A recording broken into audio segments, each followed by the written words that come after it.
Hello, Squagnut here.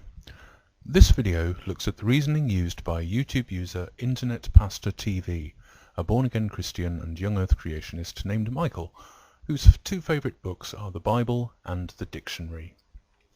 He makes many videos which are critical of atheism. I could devote a lot of time to debating his various videos, but in fact I just find his output very funny, and this video is really just about following a train of thought he inspired, a train of thought which has some astonishing implications. Michael posted a video in which he stated why he disabled comments on his channel. This is after posting such videos as the 5 doctrines of atheism, which are cannibalism, elitism, defeatism, liberalism, and naturalism.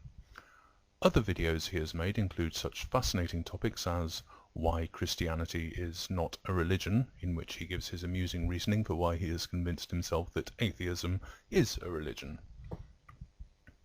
These topics, and the manner in which Michael presented them, appear to be deliberately provocative.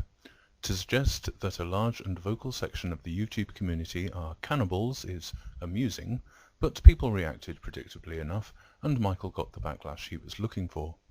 If he was not being deliberately provocative, then he is hopelessly naive. But anyway, what's it all about? Well, it's this cannibalism thing. I'm an atheist. This fact is not very important to me, but it's still a fact. Another fact about me is that I have never eaten human flesh, nor do I intend to.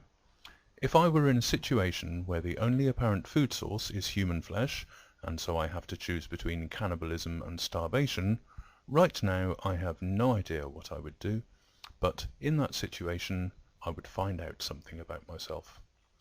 Anyway, Michael says, we start the series with the most flamingly obvious doctrine, and that is the doctrine of cannibalism.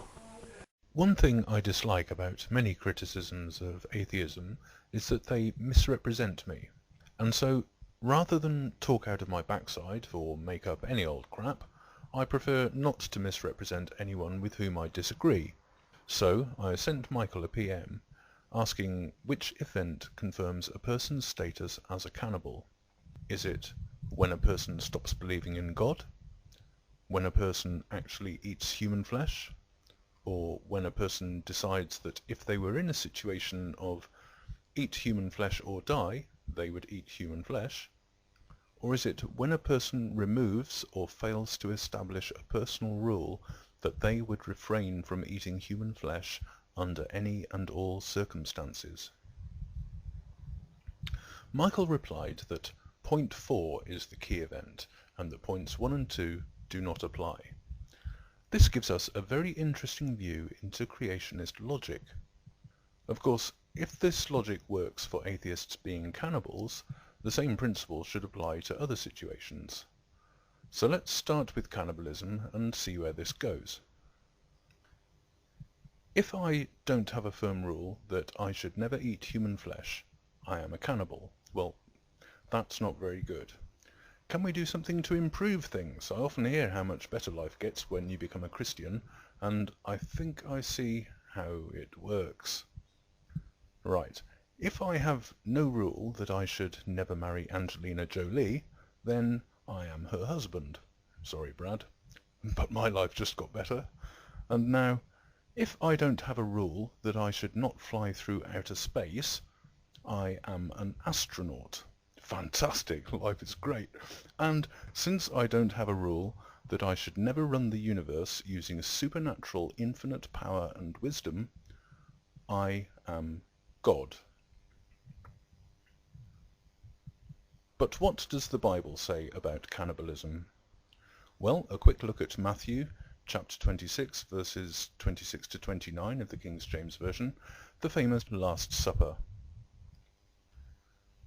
And as they were eating, Jesus took bread, and blessed it, and brake it, and gave it to the disciples, and said, Take, eat, this is my body. And he took the cup, and gave thanks, and gave it to them, saying, Drink ye all of it, for this is my blood of the New Testament, which is shed for many for the remission of sins.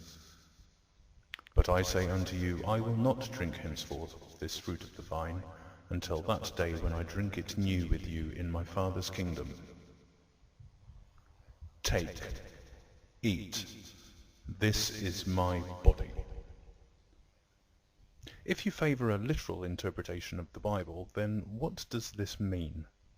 Bearing in mind that Jesus had proven himself capable of miraculously transforming one substance into another, why should we not take his words at face value? During the Roman Catholic ceremony of the Holy Communion, devout believers believe that transubstantiation takes place, the miraculous transformation of a small biscuit and some wine into the body and blood of Christ as they are consumed. My own belief is that no such transformation takes place, and so I would be stretching a point to suggest that this is cannibalism in anything other than a symbolic way. But surely the words of Jesus would mean something to a true Christian such as Michael. Thank you for watching.